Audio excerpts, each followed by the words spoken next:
ప్రకటన గ్రంథము 22వ అధ్యాయము 7వ వచనం. ఇదిగో నేను త్వరగా వచ్చుచున్నాను, ఈ గ్రంథములోని చాలా ఇదిగో నేను త్వరగా వచ్చుచున్నాను. చిన్న ప్రార్థన చేసుకుందాం. పరిశుద్ధుడా, ప్రేమగల తండ్రి, జీవం కలిగిన నాయనా, నీకు స్తోత్రాలు చెల్లిస్తున్నాను. మీరు ఎంతైనా నమ్మదగిన దేవుడు ప్రభువా. పాటల ద్వారా, ఆరాధన ద్వారా, విజ్ఞాపన ద్వారా మీరు మహిమ పొందినందుకై స్తోత్రాలు. మీ సన్నిధి మాతో ఉంచమని ప్రార్థన చేస్తున్నాం. మాతోను, సంఘముతోను, సంస్కృత యంత్రాంగం ద్వారాతోను, ఈ టీవీలో లైవ్ లో చూస్తున్న వారితోను మా అందరితో మాట్లాడమని ప్రార్థన చేస్తున్నాం. అలాగే లైవ్ లో ఉన్న వారిని కూడా వారితో కూడా మాట్లాడమని ప్రార్థన చేస్తున్నాం. మీ సన్నిధి మహిమకరంగా, అద్భుతకరంగా మీ నామంలో వర్ణించడానికి సహాయం చేయమని ప్రార్థన చేస్తున్నాం. వాక్యము దారాల రాకుండా అడ్డుపడుతున్న ప్రతి చీకటి శక్తులకు ప్రభావాలు యేసు నామములో పాత్రలు బంధిస్తూ ఆది నుంచి అంత వరకు మీ నామానికి మహిమ ఘనతలు ఆరోపిస్తూ యేసయ్య నామములో అడిగి వేడుకుంటున్నాము తండ్రి. ఆమేన్, ఆమేన్. యేసయ్య అంట, ఇదిగో నేను త్వరగా వచ్చుచున్నాను, త్వరగా వచ్చుచున్నానని 2020 సంవత్సరాల వరకు చెప్తున్నారు, ఇంకా రాలేదని మనసులో మీకు ప్రశ్న ఉండవచ్చు. ఇప్పుడైనా రావచ్చు, రేపైనా రావచ్చు, ఏ క్షణమైనా రావచ్చు. త్వరగా వచ్చుచున్నారు. చూడండి మత్తయి సువార్త 25వ అధ్యాయము 6వ వచనంలో ఒక మాట రాసింది.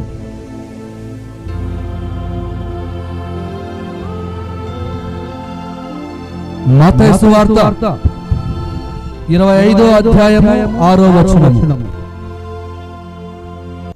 అర్ధరాత్రి వేళ ఇదిగో పెళ్లి కుమారుడు అతని ఎదుర్కొన్న రండి అని కేక వినపడెను. ఆమేన్, హల్లెలూయా. ఆయన త్వరగా వస్తున్నాడు. ఎప్పుడు వస్తున్నాడు? అర్ధరాత్రి వేళలో ఇదిగో పెళ్లి కుమారుడు అతను ఎదుర్కొన్న రండి అని ఒక కేక వినపడుతుంది. మరి ఈ రోజు నీ జీవితం, నీ సిద్ధపాటు ఎలా ఉంది? ఈ రోజు నా యేసు ఇదిగో నేను త్వరగా వస్తున్నానని సెలవిస్తున్న మాట ఆయన అర్ధరాత్రి వేళలో ఒక కేక వినపడుతుందంట. ఏంటి ఆ కేక? పెళ్లి కుమారుడు ఎదుర్కొని రండి. ఈరోజు సంఘం అనే పెళ్లి కుమార్తె ఇప్పుడు ఎవరిని ఎదుర్కోవాలి? పెళ్లి కుమారుడు ఎవరు అనగా ప్రభువైన యేసుక్రీస్తు. మరి ఈ రోజున సంగమా, ఏ మాత్రం సిద్ధపాటు కలిగి ఉన్నావు? విచిత్రమైన పరిస్థితులు జరుగుతున్నాయి భూమి మీద. మరి ఈ దిశలో ఎలా సిద్ధపడాలి? భక్తులు ఎలా ఉండాలి? చూడండి, ఆదికాండము 4వ అధ్యాయము 10వ వచనం చూడండి. ఒక మాట, హేబెలు చనిపోయినా కూడా మాట్లాడుతున్నాడు. చూడండి, చదవండి. నీ తమ్ముని రక్తము ఒక స్వరము నేల నుండి నాకు మెరపడుతుంది. హేబెలు చనిపోయినప్పుడు కూడా దేవుని సన్నిధిలో దేవునికి వినపడుతుందంటే హేబెలు యొక్క స్వరం. మరి ఈ రోజు నా సంఘంలో ఉన్న నీవు, నీ స్వరము దేవునికి వినపడుతూ ఉందా? పరీక్షించుకో. మన ఆత్మీయ జీవితం ఈ టీవీలో చూస్తున్న దేవునికి బిడ్డలారా, ఆన్లైన్ లో ఉన్న దేవునికి బిడ్డలారా, నీ స్వరము దేవుని సన్నిధిలో వినపడుతుందా? ఆ సిద్ధపాటుని కలిగి ఉన్నావా? ఆలోచించండి. హేబెలు చనిపోయినప్పుడు కూడా మాట్లాడుతున్నాడు.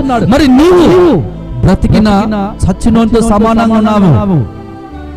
నీ స్వరం వినపడటం లేదు దేవునికి, ఆయన స్వరం నీకు వినపడటం లేదు. అర్ధరాత్రి వేళంట పెళ్లి కుమారుని ఎదుర్కొని రండి అని ఒక స్వరం వినపడుతుందంట.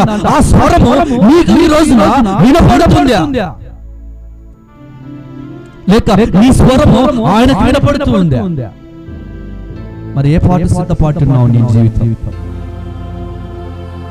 అలాగే ఉండకూడదని చైతన్యంగా ఉండాలని, ఉజ్జీవంగా ఉండాలని, సంతోషంగా ఉండాలని ఆయన కోరుకుంటున్నాడు.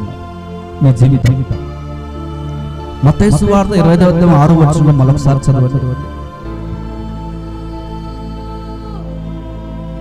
అర్ధరాత్రి వేళ ఇదిగో పెళ్లి కుమారుడు అతని ఎదుర్కొన రండి అని కేక వినపడుతున్నాడు. అర్ధరాత్రి వేళ ఒక స్వరం వినపడుతున్నది. నువ్వు సిద్ధపాటు కలిగి ఉంటే, ఆ వైరాగ్యం నీకు ఉంటే, ఆ జీవితం నీకు ఉంటే, ప్రార్థన కలిగిన జీవితం నీకుంటే ఆయన స్వరము నీకు వినపడుతుంది. నీకు సిద్ధపాటు లేకపోతే, నీ ఆత్మీయ జీవితంలో దేవుని యొక్క సిద్ధపాటు నీకు లేకపోతే ఆయన స్వరం నీకు వినపడదు. చనిపోయిన వినపడడు. చనిపోయిన వ్యక్తి స్వరం అంట దేవుని సన్నిధిలో వినపడుతుందంట. ఈ రోజున నీవు చనిపోయినా మరి నీ దేవుని సన్నిధిలో స్వరం వినపడగలిగిన విశ్వాసం నీలో ఉంది. ఆలోచించండి దేవుని యొక్క బిడ్డలారా, దేవుని సంగమా, ఒకసారి ఆలోచించండి. ఆత్మ జీవితం పెళ్లి కుమారుడు ఆయన మనం ఎదుర్కోవాలి. ఆయన తన స్థలాన్ని వదిలాడు. పెళ్లి కుమారుడు మనము ఎదుర్కోవాలి. ఆయన స్థలము వదిలాడు. ఆయన బయలుదేరాడు. మరి వీధి ఆకాశము దాటాడు. ఆయన దాటాడు. మధ్యాకాశంలోకి వస్తున్నాడా లేదా? వస్తున్నాడనే విశ్వాసము, నిరీక్షణ క్రైస్తవ జీవితంలో ఉండాలి. హల్లెలూయా, హల్లెలూయా. ఈ రోజున ఏ నిరీక్షణ నీకుంది? ఆయన మధ్యాకాశానికి వస్తున్నాడు. ఆయన ఆకాశ వీధి దాటి ఉన్నాడు. మరి నీ జీవితము ఎలా ఉంది? ఎదుర్కోగలిగిన జీవితం ఉందా లేదా? పెళ్లి కుమారుడి స్వరం వినపడటం లేదని, సిద్ధపాటు కలిగిన జీవితం నాకు లేదని విడబడిన వాడిగా ఉన్నావా ఈ రోజు? ఈ బంధాల సమయం ఒకసారి ఆలోచన చేయండి. సహోదరి, సహోదరుడా, దేవుని సంగమా, నీ కొరకైన మహిమను దిగి వచ్చాడు. నీ కొరకు, నా కొరకు ఆయన మహిమను దిగి వచ్చాడా లేదా? 10 అడుగులు వేస్తున్నాడు. 10 అడుగులు వస్తున్నాడు. 10 అడుగులు మన కొరకు వేస్తున్నాడు. కనీసం 2 అడుగులు వేయలేవా? నీ గుండెల్లో ఒక ప్రశ్న వేసుకున్నావా? ఎప్పుడైనా ఆలోచన చేయవా? ఆయన మహిమను విడిచిపెట్టి మధ్యాకాశానికి వస్తున్న దేవుని వైపు, మన వైపు ఆయన 10 అడుగులు వేస్తున్నప్పుడు నీవు, నీ జీవితము సంగమా 2 అడుగులు వేయలేవా ఆయన కొరకు? ఏమైంది నీ విశ్వాసం? ఏమైంది నీ సిద్ధపాటు? ఈ రోజు ఆయన స్వరం వినపడుతుందా? సరే ఆలోచించే సహోదరి, సహోదరుడా, మరి ఈ రోజు నువ్వు ఏటి వైపు అడుగులు వేస్తున్నావు? లోకం వైపు అడుగులు వేస్తున్నావా? లేదు, నా యేసు కొరకు అడుగులు వేస్తున్నాను. ఆయన నా కొరకు 10 అడుగులు వేశాడు. ఆ సిద్ధపాటు నేను కలిగి ఉన్నాను. నేను ఆయన ఎదుర్కోవాలంటే ఆయన నా కొరకు వస్తున్నాడు కనుక నేను ఆయన ఎదుర్కోవాలి. ఏమంటున్నాడు తెలుసా? మత్తయి సువార్త 25వ అధ్యాయము 6వ వచనంలో మరొకసారి చదవండి. అర్ధరాత్రి వేళ ఇదిగో పెళ్లి కుమారుడు అతను ఎదుర్కొనుటకును రండి. ఒక స్వరం వినపడుతుంది, రండి అని. నేను వస్తున్నాను, మీరు ఆగండి. వినపడటం, నేను వస్తున్నాను, మీరు నన్ను ఎదుర్కొనుటకు రండి. ఈ లోకంలో ఒక ముఖ్యమంత్రి వచ్చినా, ఒక ఎమ్మెల్యే వచ్చినా, ఒక లోకాధికారి వచ్చినా, ఈ లోక ప్రజలు ముందుగానే ఒక తప్పలు తీసుకొని ముందుకు గ్రామంలోకి ముందు ఒక పొలమర దగ్గర నిలబడి తప్పలు కొట్టుకుని ఎదురు పడతారు. కారణం ఈ లోకాధికారికి నీకు అంత ఉంటే, నా యేసు సృష్టి యావత్తు ఆయన సృష్టించిన ఆయన చేతులు, మళ్ళీ ఆయన మన కొరకు రక్తం కాల్చిన ఆ దేవుని కొరకు నీ కొరకు ఆయన వస్తుంటే నీ సిద్ధపాటు ఎలా ఉంది? ఆలోచించండి సహోదరి, సహోదరుడు, నీ సిద్ధపాటు ఎలా ఉంది? ఆలోచించండి. మన ఆత్మ జీవితం ఎలా ఉంది? నీ సిద్ధపాటు ఎలా ఉంది? నీవు కూడా 2 అడుగులు వేయాలి ఆయన కొరకు. ఆయన మహిమను విడిచాడు. ఆయన మొదలుకొని వచ్చాడు నీ కొరకు. మధ్యాకాశానికి వచ్చాడు. ఆయన వస్తున్నాడు. టుడే, ఇప్పుడే రావచ్చు ఆయన. ఇదిగో నేను వస్తున్నాను. మరి నీ జీవితం ఎలా ఉంది? వస్తే నీ జీవితం ఎలా ఉంది? చనిపోయిన వ్యక్తి స్వరం పరలోకంలో వినపడుతుంది. మరి నువ్వు చనిపోతే విడబడతావా లేదా దేవుని సంగతిలో వ్యక్తపడతావా?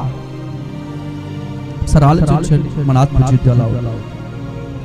కులం వదిలిపెట్టవు, మతం వదిలిపెట్టవు, పాపిష్టి యొక్క బంధాలు వదిలిపెట్టవు నీవు. నీ జీవితంలో పాపిష్టి యొక్క బంధాలు, పాపిష్టి యొక్క పాపాలు నువ్వు వదిలిపెట్టవు. నీ జీవితంలో కులాన్ని వదిలిపెట్టవు, మతాన్ని వదిలిపెట్టవు.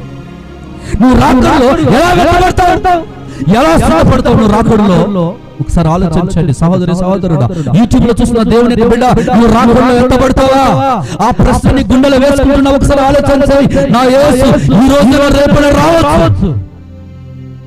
నీ శ్వాసం ఎలా ఉంది ఈరోజు? రోషం కలిగి బ్రతకాలని దేవుని ఉద్దేశం. దేవుడు కోరుకుంటున్నాడు. వైరాగ్యం కలిగి నీవు సంగమా, వైరాగ్యం కలిగి సంగమా, రోషం కలిగి సంగమా, ప్రార్థన జీవితంలో సిద్ధపాటు కలిగి నీవు రోషం కలిగి ఉండాలని నా యేసు కోరుకుంటున్నాడు. ఈ మధ్యాహ్న సమయంలో నీ జీవితం ఎలా ఉంది? నీ జీవితం ఎలా ఉంది ఈరోజు? ఆలోచించు.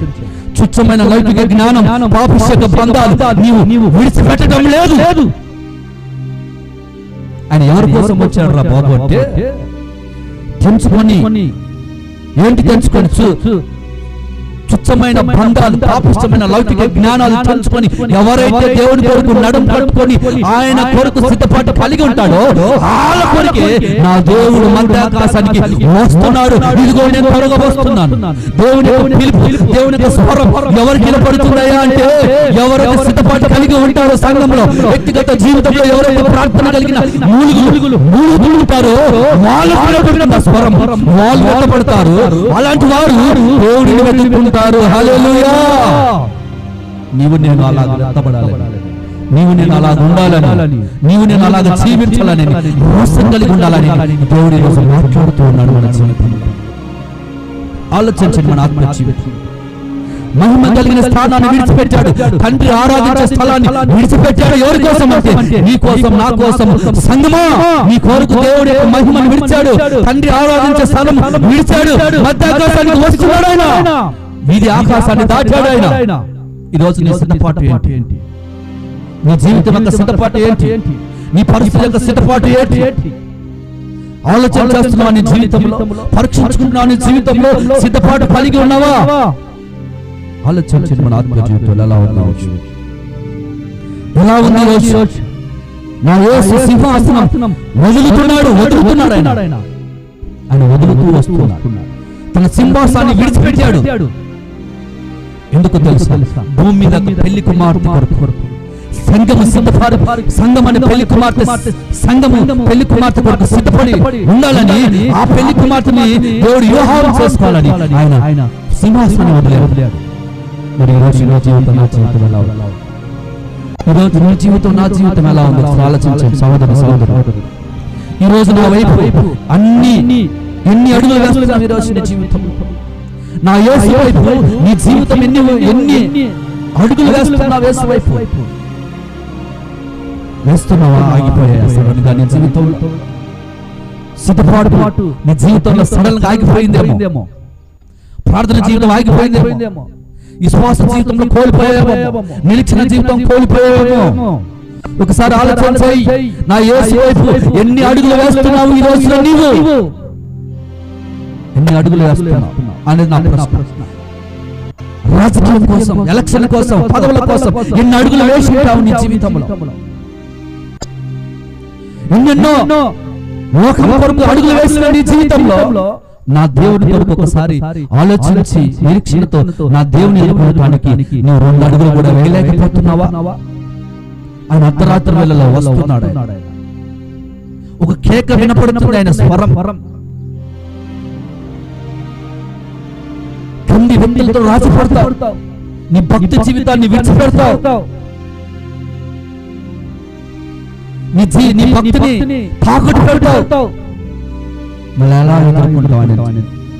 నీ జీవితంలో ఎదుర్కొంటావు ఆయన జీవితం. ఏదేదో ప్రయోజనం కోసం నీ భక్తిని తాకట్టు పెడుతున్నావు, తాకట్టు పెడుతున్నావు నీ జీవితాన్ని. ఎక్కడెక్కడో తెగబడుతున్నావు. నీ కోరిక, నీ కొడుకు ఆయన మహిమని విడిచాడు, నీ కొడుకు ఆయన మహిమని విడిచాడు అన్న సంగతి ఈరోజు నువ్వు గ్రహించాలి. మహిమని విడిచాడు ఆయన. నీ వైపు ఆయన అడుగు వేస్తున్న యేసును ఎదుర్కొన్నట్టుకైనా ఆలోచించవా ఈరోజు? మహిమని విడిచి నీ వైపు ఆయన అడుగులు వేస్తున్నాడే, ఆలోచించవా నీ జీవితంలో? సరే ఆలోచించండి సహోదరి సహోదరు. నీ ప్రియుడి కొడుకు పాపిస్తే పనులను వదులుకొని 2 అడుగులు వేయగలవా? ఈరోజు ప్రశ్న. నీ పాపిష్టితనాన్ని, లోకంలో పాపమును, బంధకాల చేత చిక్కి ఉన్న నీవు ఈ రోజు గ్రహించి, దేవుని వాక్యములను గ్రహించి, ఆ లోతు, ఆ మర్మములను గ్రహించి, ఒక సిద్ధపాటు కలిగిన జీవితాన్ని, వైరాగ్యం కలిగి ఈ పాపిష్టి యొక్క బంధాలను విడిచి నా యేసు వైపు ఒకసారి 2 అడుగులు వేయలేవా? నా యేసు వస్తున్నాడు. మరి నీ జీవితం ఏంటి? అగ్గి ఆడకపోదు కావదు. నిత్యము నరకంలో అగ్నిలో కాలాల్సిన సమయం ఆసన్నమయ్యింది. ఇదిగో నేను వస్తున్నాను. అర్ధరాత్రి వేళ పెళ్లి కుమారుని స్వరం వినపడుతుంది. మరి ఆ స్వరం నీకు వినపడుతుందా సహోదరి సహోదరుడా? ఒకసారి ఆలోచించండి. నీ ఆత్మ జీవితం ఆలోచించే ఆత్మ జీవితంలో సుఖాన్ని వదులుకోగలవా? మంచాన్ని వదులుకోగలవా?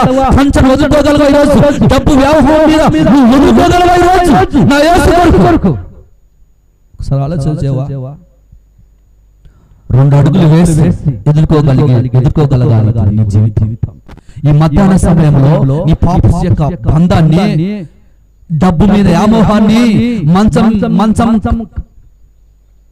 మంచం వదిలి రావాలి, కంచం వదిలి రావాలి. 2 అడుగులైన నా యేసు కొరకు నువ్వు వేయగలుగుతావు ఈరోజు ఈ మధ్యాహ్న సమయంలో? ఆలోచించండి సహోదరి సహోదరు. మళ్ళొకసారి మత్తయి సువార్త 25వ అధ్యాయం 6వ వచనం మరొకసారి చదువుదాం. అర్ధరాత్రి వేళ ఇదిగో ఒక స్వరం వినబడుతుంది. ఏమని తెలుసా? ఇదిగో పెళ్లి కుమారుడు, అతనిని ఎదుర్కొని రండి. కేకలు వినబడుతున్నది. గమనిస్తున్నారా? లేఖనాలు చలవిస్తున్నాయి. పెళ్లి కుమారుని స్వరం అర్ధరాత్రి వేళలో వినపడుతుంది. ఆ వినపడేవారు ఎవరంటే సిద్ధపడగలిగిన సంఘం, సిద్ధపడగలిగిన జీవితానికి వినపడుతుంది. దేవుని కొరకు వైరాగ్యం కలిగి ఈ లోకంలో ప్రార్థన జీవితాన్ని, సుఖాన్ని వదులుకొని, మంచాన్ని వదులుకొని, డబ్బును వదులుకొని, వ్యామోహాన్ని వదులుకొని, పాపిస్తాన్ని వదులుకొని ఉన్నవాడికి స్వరం వినపడుతుంది. లేకపోతే వినబడతావు. నీ జీవితం అగ్ని పాలైపోతుంది. అగ్ని ఆరదు, పురుగు చావదు. పరీక్షించుకోవాల్సిన సమయం ఇది. నా దేవుడు ఇదిగో నేను త్వరగా వస్తున్నానని ప్రకటన గ్రంథం 22వ అధ్యాయం 7వ వచనంలో సెలవిస్తూ ఉన్నాడు ఆయన. మరి ఆలోచించండి సహోదరి సహోదరుడా. ఎదుర్కొనడం అంటే ప్రియుడు వచ్చాడు, నీవు కూడా ఆయన మహిమను వదిలి ఆయన వైపు వస్తున్నాడు. నీ వైపు అంతే, ఆయన నీ వైపు వస్తున్నాడు. నీవు కూడా 4 అడుగులు యేసు వైపు వేయాలని ఆయన కోరుకుంటున్నాడు. ఎదుర్కొన్నటంటే ప్రియుడు వస్తున్నాడు, నీవు కూడా ఆయన మహిమను వదిలి నీవు ఆయన వైపు వస్తున్నాడు. నీ వైపు ఆయన వస్తున్నాడు. ఆయన మహిమని విడిచి నీ వైపు వస్తున్నాడు. ఆయన మహిమని విడిచి నీ వైపు వస్తున్నాడు. ఆఖరి వరకు నా ఉద్దేశం తెలుసా? ఆఖరి వరకు వేయాలి అడుగులు. ఈ లోకంలో శాశ్వతము వదులుకొనుటకు, మహిమల చేర్చుటకు, దైవజ్ఞానం పొందుటకు, అడుగులు వేయటకు ఇష్టపడాలి. అది నా ఉద్దేశం. నా ఉద్దేశం ఎలా ఉంది ఆలోచన. నా ఉద్దేశం ఆఖరి వరకు అడుగులు వేయాలి.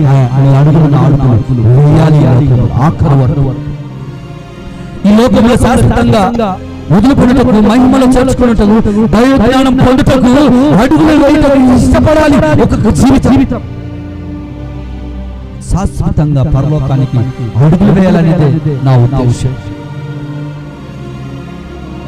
ఇష్టపడే ప్రజలు ఉన్నారా? అలాంటి ప్రజలు ఉన్నారా ఈ లోకంలో? అలాంటి ప్రజలు ఉన్నారా? యూట్యూబ్ లో చూస్తున్న దేవునికి బిడ్డ, నీవు నా దేవుని కొరకు 2 అడుగులు వేయగలుగుతున్నావు? ఒకసారి ఆలోచించు. దేవుని కొరకు శాశ్వతంగా వదులుకున్నకు ఈ లోక బంధాలు, ఆయన రాజ్యంలో ఉండాలని ఇష్టపడే ప్రజలు ఉన్నారా? లైవ్ లో దేవునికి బిడ్డలారా, మరి మీరు కూడా యేసు వైపు అడుగులు వేయాలని ఉన్నారా? ఆయన ఇష్టపడుతున్నాడు, ఇష్టపడుతున్నాడు. కోరికలు చంపుకున్న వారు ఉన్నారా? డబ్బు మీద వ్యామోహం చంపుకున్న వారు ఉన్నారా? బంధాల మీద మమకారం లేని వారు ఉన్నారా? బంధాల మీద మమకారం లేని వారు ఎవరైనా ఉన్నారా? ఆలోచించిన మన జీవితం యవన వేచన తుచ్చమైన పాపిష్ట పనులు వదులుకొని యేసు వైపు, వైరాగ్యం వైపు, సిలువ వైపు, ఆరాధన వైపు, పునరుద్ధాన వైపు 2 అడుగులు వేసేవారు ఎవరైనా ఈ లోకంలో గాని ఉన్నారా? ఆలోచించండి మన ఆత్మ జీవితం. ఉన్నారా? నా వైపు 2 అడుగులు పడితే కదా, నీ వైపు 2 అడుగులు పడితే కదా నా యేసు నీ వచ్చే. నీ వైపు 2 అడుగులు పడితే నా యేసు నీ వైపు అడుగులు వేస్తాడు. హల్లెలూయా, హల్లెలూయా. ఒకసారి ఆలోచించండి మన ఆత్మ జీవితం ఎలా ఉండవచ్చు. మరి ఎవరు వైపు వేస్తున్నావు? ఈ లోకంలో అడుగులు, లోక పాపం పందకాల కొరకు వేస్తున్నావా? శరీర కోరికల కొరకు అడుగులు వేస్తున్నావా? వ్యభిచార కోరికల కొరకు అడుగులు వేస్తున్నావా? పాపిష్టం వదులుకోలేక అడుగులు వేస్తున్నావా? మరి నీ సిద్ధపాటు, మరి దేవుడు రాకడలో నువ్వు ఎలా ఉంటావు? ఎత్తబడతావా? సరే ఆలోచించే నీ ఆత్మ జీవితాన్ని ఆలోచించే. గుండె మీద చేపెట్టుకొని చెప్పే సాక్ష్యం ఏది నీ జీవితంలో సాక్ష్యం? గుండె మీద చేపెట్టుకొని నేను ఈ లోకాన్ని విడిచి, ఈ లోక బంధకాలను విడుస్తున్నాను, లోక పాపిష్టతనాన్ని విడుస్తున్నాను, డబ్బు మీద వ్యామోహాన్ని విడిచిపెడుతున్నాను, పాపిష్ట బంధకాలను విడిచిపెడుతున్నాను. ఇదిగో నా యేసు మహిమ కలిగిన స్థలాన్ని విడిచాడు నా కొరకు. మధ్య ఆకాశానికి వస్తున్నాడు. నేను కూడా ఆయన వైపు 2 అడుగులు వేస్తానని గుండెల మీద చేయగలిగిన చెప్పగలిగిన నీవు ఈరోజు చెప్పగలుగుతావా? నీ జీవితం ఆలోచించండి సహోదర సహోదరుడా, నీ జీవితం ఏంటి? ఇదిగో నా వైపు 4 అడుగులు వేస్తున్నానని రోజు నేను చెప్పగలగాలి. హల్లెలూయా, హల్లెలూయా. 4 వైపులు నేను వేస్తున్నాను నా యేసు నా కొరకు. ఆయన తండ్రిని ఆరాధించే స్థలమే విడిచిపెట్టి వచ్చాడు నా తండ్రి. కనుక నేను ఆయన వైపు 4 అడుగులు వేస్తానని ఒక తీర్మానం కలిగి నువ్వు నడవాలి. అదే ఆయన కోరుకుంటున్నాడు నీ జీవితాన్ని. ఆలోచించండి సహోదరి సహోదరుడా, నీ జీవితం ఎలా ఉంది ఈరోజు? సంగమా, నీ పరిస్థితి ఏంటి? ఈ రోజు పిలుపునిస్తున్నాను నేను ఎదుర్కొనే కనుక ఇప్పుడే నా యేసు ఎన్ని వదిలి దిగి వచ్చాడో నువ్వు కొంచెమైనా ఎక్కి రావాలని ఇష్టపడుతున్నా. నువ్వు కొంచెమైనా ఎక్కి రావాలని ఇష్టపడుతున్నా. దిగుచున్న వారికి బాధ, ఎక్కుచున్న వారికి ఘనత. హల్లెలూయా. దిగుచున్న వారికి బాధ, ఎక్కుచున్న వారికి ఘనత. నా యేసు ఎన్ని బాధలు పడినా ఆయన బాధపడలేదండి. ఆయన ఎన్ని కష్టాలు పడినా, శ్రమలు పడినా ఆయన బాధపడలేదు. కానీ నువ్వు ఎక్కుతున్న దానికి నువ్వెందుకు బాధపడుతున్నావు? ఆలోచించే ఈ రోజు నీ జీవితం, ఆలోచించండి నీ జీవితం. దిగుచున్న వాడు బాధపడటం లేదు, కానీ ఎక్కి వెళ్ళే వాడికి ఏమిటి బాధ? ఆలోచించి దిగుతున్న వానికి బాధ లేదు, మహిమని విడిచిపెట్టిన వానికి బాధ లేదు, మహిమని విడిచిపెట్టిన తండ్రికే బాధ లేదు. మరి ఎక్కుతున్న నీకు ఏంటి బాధ? ఆలోచించి సోదరి సోదరుడా, ఏంటి ఈ రోజు నీ బాధ? ఆన్లైన్ ఉన్న దేవునికి బిడ్డలారా, ఏంటి నీ బాధ ఈ రోజు? దిగుతున్న వాడికి బాధ లేదంట, ఎక్కుతున్న వాడికి బాధ ఏంటి? ఆయన నీ కొరకు తిరుగుతున్నాడు, మరి ఎక్కడానికి నీకేంటి బాధ? ఇటీవల చూస్తూ దేవునికి బిడ్డలారా, నీకు ప్రశ్న వేస్తున్నా. దిగుతున్న వానికి బాధ లేదంటే నా యేసు, మరి ఎక్కుతున్న వానికి నీకెందుకు బాధ? ఆలోచించే సహోదరి సహోదరుడా, ఆలోచించే సహోదరి సహోదరుడా, నీ జీవితం ఏంటి ఈ రోజు? పాపం నుండి, అనాలోచన నుండి, శరీర కోరికల నుండి నీవు ఎక్కుచున్న ఇలువ కాదా? ఎక్కుచున్న ఇలువ కాదా నా జీవితంలో? ఆది మహిమను కూడా చూడొచ్చు. ఆయన మహిమను కూడా చెప్పాలి. ఆయన నిలువక ఆయన మహిమను కూడా చెప్పాలి. నా యేసు వైపు 2 అడుగులు వేస్తున్నాను. అది మహిమ కాదా? పాపం నుండి, ఆలోచన నుండి, శరీర కోరికల నుండి ఎక్కుతున్నావు నిలువ కదా? అది మహిమ కాదా? ఆలోచించు. మహిమను విడిచిపెట్టిన నా యేసే బాధపడటం లేదు. నువ్వు పాపం నుండి, శాపం నుండి, దాడుల నుండి, నిత్య నరక శిక్ష నుండి నీవు విడిపించబడుతూ ఎక్కుచున్నావే, అది నీకు మహిమ కాదా? ఆలోచించండి సోదరి సోదరుడా, ఆలోచించండి సోదరి సోదరుడు. నీ జీవితం ఎలా ఉంది ఈరోజు? నా యేసు వైపు అడుగులు వేయకుండా ఎలాగా లాగుతుంది నిన్ను? ఏమి లాగుతుంది నేను? నా యేసు వైపు నిన్ను 2 అడుగులు వేయకుండా ఏ పాపం నేను లాగుతావు, ఏ పాపం నేను లాగుతావు, ఏ శరీర కోరిక నేను లాగుతావు? ఆలోచించండి ఈరోజు నీ జీవితాన్ని. ఆలోచించు. రోషం కలిగి నువ్వు నా యేసు వైపు నడుస్తావా? ముందుకు పరుగుతున్న ప్రజలు ఉంటే, ముందుకు పరిగెత్తుతున్న ప్రజలు ఉంటే ఈరోజు యేసయ్యకి హల్లెలూయా చెప్పండి. హల్లెలూయా. ఎవరైతే యేసు వైపు పరిగెత్తుతున్నారో వాళ్ళ హల్లెలూయా చెప్పండి ఒకసారి గట్టిగా. హల్లెలూయా. మరి మన ఆత్మ జీవితం ఎలా ఉంది? ఎలా ఉంది ఈరోజు? పరిశుద్ధుడవైతే రోషం కలిగి ముందుకు సాగాలి. నీవు పరిశుద్ధుడవైతే, పరిశుద్ధురాలివైతే రోషం కలిగి 2 అడుగులు దేవుని కొరకు వేయాలి.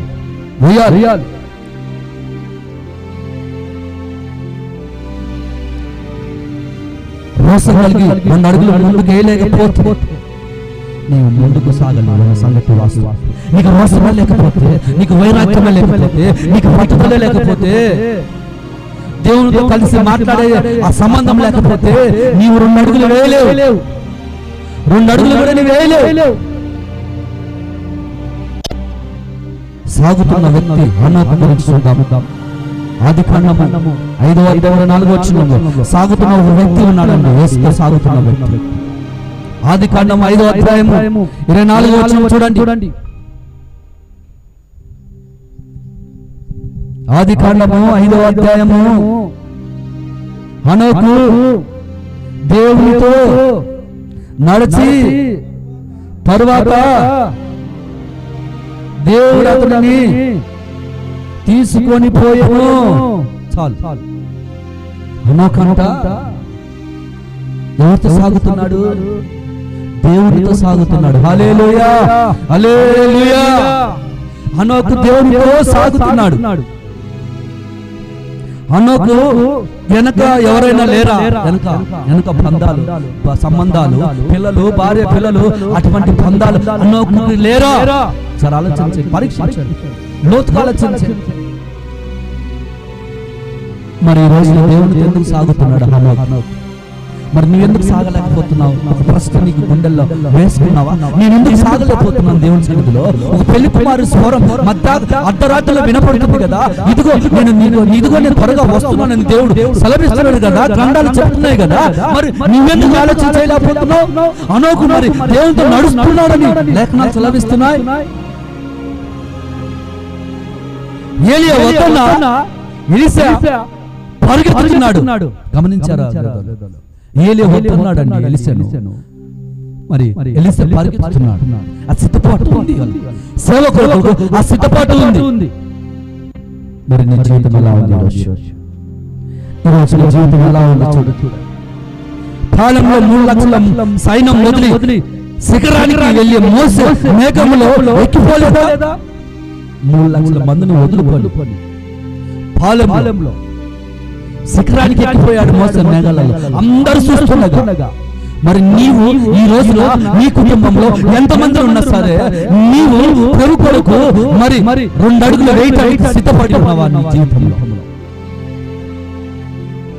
అందరూ చూస్తుండగానే ఆదిలో నుండి ప్రత్యక్షించబడిన యేసులో ఆరోహణమయ్యాడు. నా యేసు ఆరోహణమయ్యాడు ఆకాశాన్ని. అందరూ చూస్తుండగానే ఆరోహణమయ్యాడు నా యేసు. మరి ఈ లోకంలో నుండి ఏర్పరచకపోతే, ప్రజలు పక్కకు రాకపోతే నీ పరిస్థితి ఆలోచించవా? ఈ రోజు యేసు ఎలాగ ఎదుర్కోగలవు? బ్రదర్ అండ్ సిస్టర్, లోకంలో నువ్వు ఏర్పరచకపోతే, నీవు ఈ లోకంలో నువ్వు ఏర్పరచకపోతే నీ పరిస్థితి ఏంటి? ఈ లోకంలో నువ్వు ఏర్పరచకపోతే, ప్రజలు పక్కకు రాకపోతే నీ పరిస్థితి ఆలోచించావా? ఈ రోజు యేసుని ఎలా ఎదుర్కోగలవు బ్రదర్ సిస్టర్? నీ వదులుకున్న రాజ్యం నుండి నా యేసు రాజ్యంలోకి తీసుకెళ్తాడు. ఆమేన్, హల్లెలూయా. నీవు ఏ లోకంలో ఏ లోక రాజ్యంలో నువ్వు వదులుకుంటావో, ఈ లోకం వదులుకున్న నీవు నా యేసు రాజ్యంలో నువ్వు ఉంటావు. హల్లెలూయా. నువ్వు ఉంటావు అంటే నీ ఆత్మ జీవితం ఎలా ఉంది? ఎలా ఉంది ఆత్మ జీవితం? లోకాన్ని పాపించక బంధమని లోకాన్ని వదులుకొని రెడీకున్న కొరకు అలా రెడీకున్న వాళ్ళు పనులు, ఎందుకంటే వాళ్ళు నిత్యం పరలోకంలో ఉంటారు. హల్లెలూయా. ఆయన వచ్చే మాట నిజం, లోకం శాంతి నిజం. ప్రకృతి ఆగిపోతుంది అంతే, ఆయన వచ్చాడా ప్రకృతి ఆగిపోతుంది. లోకంలో శాంతి కలుగుతుంది అంతే. అది కరోనా అయినా సరే ఆగిపోతుంది అంతే, ఆయన వచ్చాడు ఆగిపోతుంది అంతే. నీ పరిస్థితి ఆలోచించండి రోజు. నా యేసు రాకడ నా యేసు రాకడ ఆగదు, వస్తుంది. నా యేసు రాకడ వస్తుంది, త్వరగానే ముగిస్తున్నాను. నా దేవుని ఎక్కి రమ్మనుచున్నాడు ఈ రోజు నిన్ను. నా దేవుడు రమ్మనుచున్నాడు, నా దేవుడు రమ్మనుచున్నాడు. మరి రోజు నీ పరిస్థితి ఏంటి? నీ వైరాగ్యం ఏంటి? నీ జీవితం ఏంటి? నీ కుటుంబం జీవితం ఏంటి అని ఆలోచన చేస్తున్నావేమో. నా కుటుంబ పరిస్థితిని ఆలోచన చేస్తున్నావేమో. నా పిల్లల యొక్క భవిష్యత్తు ఏంటి అని ఆలోచన చేస్తున్నావు. అనోకులు లేరా పిల్లలు? అనోకులు లేరా భార్య పిల్లలు? అనోకులు లేరా తల్లిదండ్రులు? అనోకులు లేరా లోకంలో సంబంధాలు? మరి వీళ్ళందరినీ విడిచిపెట్టి యేసు ఎందుకు నడిచాడు? ఒకసారి నువ్వు ఆలోచన చేస్తే ధన్యుడవు, ధన్యురాలు. ఈ లోకము శాశ్వతమైంది కాదు. ఈ లోకం ఒక దినాన వదులుకోవాల్సిన సమయము వచ్చింది. కానీ నీవు నేను వదులుకున్న ఈ లోకంలో పరలోకంలో చేరుతాం. ఎలా ఉండాలంటే ఆయన రాకడకు సిద్ధపాటు కలిగి ఉన్నప్పుడు మహిమగల రాజ్యానికి నీవు ఎలా పనికొస్తావు? ఈ రోజు వినండి, మహిమగల రాజ్యానికి ఎలా పనికొస్తావు? నీవే ప్రశ్న వేసుకోవాలి. వాక్యం చెప్తూ నేనే ప్రశ్న వేసుకోవాలి. నేను ఈ రోజున మహిమ కలిగిన రాజ్యానికి నేను పనికొస్తున్నా, పనికిరానా అని పరీక్షించుకున్నప్పుడు అండి నీ జీవితము దేవుని దగ్గర ధన్యత ఉంటుంది. హల్లెలూయా. చరిత్రపడుతుంది. హల్లెలూయా. ప్రార్థన జీవితంలో ఎప్పుడైతే నీ జీవితంలో చేసుకుంటావో ఆయన కొరకు మహిమని విడిచి 2 అడుగులు వేస్తున్నాడు నీ కొరకు. నీ జీవితం ఎలా ఉంది? మేఘం ఎక్కాలంటే కొండ ఎక్కాలి. కొండ ఎక్కాలంటే పునరుద్ధానం పొందాలి. పునరుద్ధానం పొందాలంటే నీవు సిలువ వేయబడాలి. సిలువ వేయబడాలంటే గెత్సేమనే తోటలోకి రావాలి. గెత్సేమనే తోటలోకి రావాలంటే ఏకాంతంగా దుఃఖపడి ప్రార్థన చేసేవాడిగా ఉండాలి. ఆలోచించండి సోదరుడు, ఆలోచించండి. నిత్యము ఒంటరిగా దుఃఖపడాలి నీ జీవితంలో. మేఘం ఎక్కాలంటే కొండ ఎక్కాలి నీ జీవితంలో. కొండ ఎక్కాలంటే పునరుద్ధానం పొందాలి నీ జీవితంలో. పునరుద్ధానం పొందాలంటే నీవు సిలువ వేయబడాలి నీ జీవితంలో. సిలువ వేయాలంటే నీవు గెత్సేమనేలోకి రావాలి నీ జీవితంలో. ఆలోచించండి సోదరుడు, గెత్సేమనేలోకి రావాలంటే నిత్యము నీవు ఒంటరిగా దుఃఖపడాలి ప్రార్థన జీవితంలో. గెత్సేమనేలోకి రావాలంటే నిత్యము ఒంటరిగా దుఃఖపడాలి. నిత్యం అలా దుఃఖపడుతున్నావు ఈ రోజు నీ జీవితంలో. మరణం పొందినట్టుగా, రక్తం కారునంతగా ప్రార్థన చేయటకు అలాగా అలవాటు పడాలి ఈ జీవితం, నా జీవితం. సంగమా ఎలా ఉంది ఈరోజు నీ జీవితం? ఉపవాసం ఉన్నా పనులు చేస్తూ ఉంటావు. ఒక పూట అన్నం తినవు అంతే, కానీ అన్ని ఉంటాయి నీ జీవితంలో. ఒక శుక్రవారం ఉపవాసం అంటావు, ఒక పూట అన్నం తినవు అంతే, కానీ ఆ ఉపవాసంలో కూడా అన్ని పనులు చేస్తుంటావు. కానీ నీ బ్రతుకు మారదు. కేవలం ఒక పూట అన్నం తినవు అంతే. నీ బ్రతుకు మారదు, నీ పాపస్థానం మారదు, నీ పాప వేచలు మారవు, నీ శరీర కోరికలు మారవు. కానీ ఒక దినాన శరీర సంబంధమైన కోరికలు పరిగెత్తవు తప్ప ఉపవాసం అనే పేరు మాత్రమే ఉంటుంది నీకు. ఏది ఆ వైరాగ్యం, ఏది యేసు కొరకు నీ పరుగు. ఆలోచించండి సోదరి సోదరుడా, ఆలోచించండి సోదరి సోదరుడా. నీ ప్రార్థన జీవితంలో మోకాళ్ళు నొప్పులు పట్టనియవు, నీ ప్రార్థన జీవితంలో చేతులు నొప్పులు అంటావు. ఎలా సిద్ధపాటు? నీ సిద్ధపాటు ఎవరి కొరకు? నీ జీవితం ఎవరి కొరకు? ఈ లోకంలో ఎవరి కోసం బ్రతుకుతున్నావు? ఆలోచించండి సోదరి సోదరుడా. గిలిగియాను వదిలినాడు అంటే గిలిగియా పట్టణం వదిలాడంటే పాపమును వదిలాడని లెక్క. మరి ఈ రోజు పాపం వదులుతున్నావా? దైవజనుల పౌలు అంటాడు, అయ్యో నేను ఎంతో ఘోర పాపిని, దౌర్భాగ్యుడను నేను. ఎంత దౌర్భాగ్యుడను నేను అంటాడు. ఒకసారి ఆలోచించండి. ఎవరు? అపోస్తలుడైన పౌలు. అపోస్తలులలో పోల్చబడిన వ్యక్తే, అపోస్తలులకు పిలువబడిన వ్యక్తే. అయ్యో నేనెంత దౌర్భాగ్యుడను, ఇటు పాపం నుండి నిత్య మరణం నుండి నన్ను రక్షించగలిగిన వాడు అని ఏడుస్తూ ఉన్నాడు. ఒకసారి ఆలోచించావా? నా జీవితం నా జీవితం ఎలా ఉంది? నేను పాపిని, దౌర్భాగ్యుని అని ఏడవాలి రోజు నేను పశ్చాత్తాపడాలి నీ జీవితంలో. చివరికి యేసు ఆయన ఎలాగ ఎత్తబడాడు తెలుసా?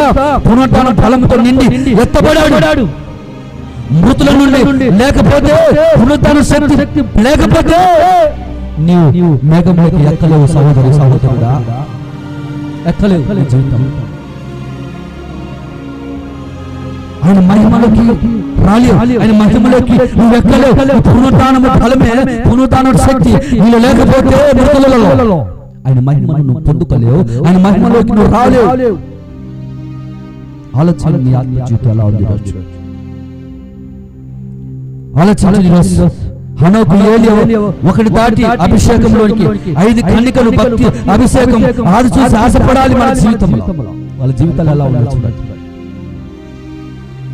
అలాగైతే పునరుత్థానం శక్తి కలిగిన యేసు వల్ల బ్రతకాలని ఒక తీర్మానం చేసుకున్నాం మన ఆత్మ జీవితం. పునరుత్థానం కలిగిన జీవితం, పునరుత్థానం కలిగిన భక్త జీవితం. యేసు వల్ల నేను బ్రతుకుతాను ఒక తీర్మానం చేసుకున్నాను.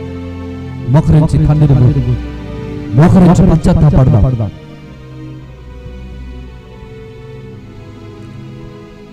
అలాగైతే యేసు దగ్గరికి వస్తాం. ఎప్పుడు